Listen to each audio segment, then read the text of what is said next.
আমি ঘটনা শুনেছি ওটা রাস্তার মাথা বাজারে বসে, এরপরে এখানে আসতে আসতে আমার হয়তো 11টা বাজে। এসে দেখি সবকিছু একদম পুরে শেষ হয়ে গেছে। তো এই জন্য আসলে আমাদের বলার কিছু নাই। তারপরেও বিশেষভাবে আপনার মাধ্যমে, এই এনটিভির মাধ্যমে আমি আমাদের মানবিক প্রশাসন হিসাবে আমরা উজিরপুরে যাকে চিনি, উজিরপুর উপজেলা নির্বাহী অফিসার জনাব মোহাম্মদ আলী সুজা, তিনি মানবিক প্রশাসন হিসেবে সকল জায়গায় যেভাবে সহযোগিতা করেন, এই অন্তত 5টা ফ্যামিলিতে যেভাবে সবকিছু পুরে একদম মানে শেষ হয়ে গেছে, এখানে খাদ্য, বস্ত্র, বাসস্থানের ব্যবস্থা করার জন্য ওনার সহযোগিতা আমরা কামনা করি।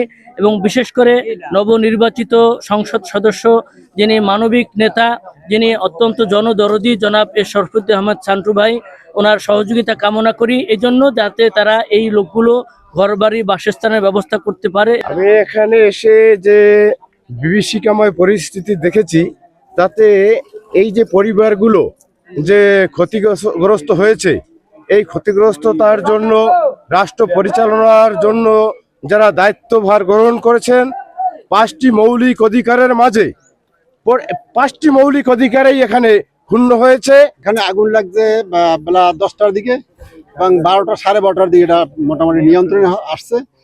আর এরপর তো এখন পরবর্তী অবস্থা এখন দেখতেছেন আপনারা।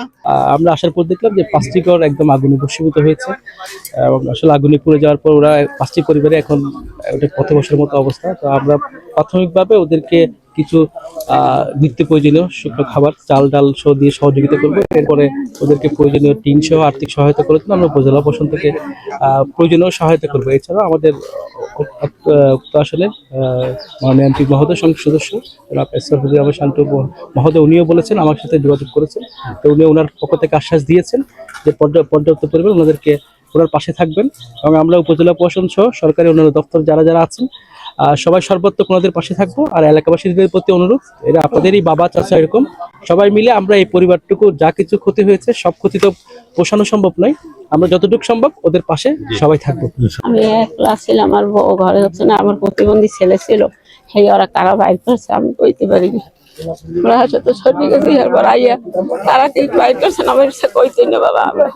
মোটামুটি নিরাপদে বের হয়েছে। আমরা ঘরে ছিলাম, আমরা বাইরে রান্না বান্না করতে আসি। তারপর গেছি গাড়ি আনতে, আগুন জ্বলে আগে বড় শিখে লইছি বলে আহারে আগুন জ্বললে যায়। এরপর তো যাইছি, এরপর তো মান মনে হয় চারিদিক যাইছে, এরপর দিক নেই মনু কি হর মনে হারবো, মানে কি বাইক হারছে না হারছে, ক্ষতি তো সবাই হয়েছে। আমি কই আমরা করে দূরেই দেখি চেষ্টা করি নাই, যদিও আমি চেষ্টা করছি আমার আম্মুকে বাঁচানো।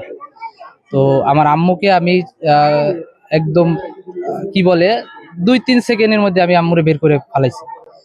এরপরে কি হয়েছে পরবর্তীতে যারা প্রত্যক্ষদর্শী ছিল তারা বলতে পারবে।